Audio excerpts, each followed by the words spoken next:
Pagsusumikap ng PNP at iba pang ahensya sa pagpapatupad ng mga programang nagbibigay ng pagkakataon para sa mga sumukong rebelde na magbagong buhay. Isang miyembro ng Communist Terrorist Group ang voluntaryong sumuko sa mga otoridad sa Bohol.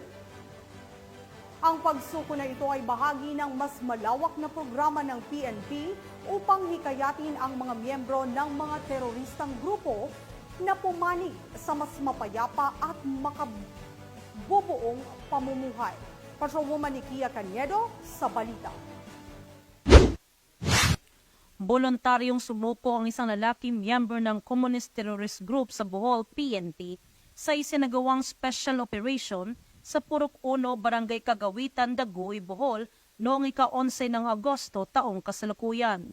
Kinilala ni Police Lieutenant Colonel Mark Gifter T. Socalit, Force Commander ng Provincial Mobile Force Company, Bohol Police Provincial Office, ang sumuko na CTG Solid Mass Supporter na si alias Patring o Pedring, 47 anyos at residente ng nabanggit na lugar. Samantala, na-recover mula sa sumuko ang isang unit ng caliber 38 revolver at isang unit ng hand grenade. Kasalukuyang pinabalik sa kanilang tahanan ang nasabing individual habang pinoproseso ang dokumentasyon at pagbibigay ng tulong mula sa Enhanced Comprehensive Local Integration Program ng gobyerno.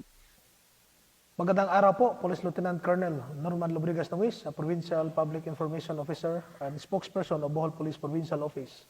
Ating pong taga-suporta at mga miyembro ng Communist Terrorist Group ay amin po kayong taos-pusong hinihikayat na magbalik loob na po sa ating pamahalaan.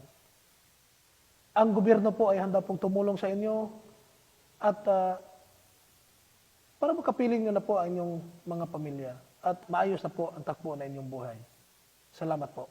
Ang kanilang pagbabalik loob sa pamahalaan ay resulta ng patuloy na pakikipagnegosasyon ng PMFC SWAT Bohol Provincial Intelligence Units at Daguhoy Municipal Police Station.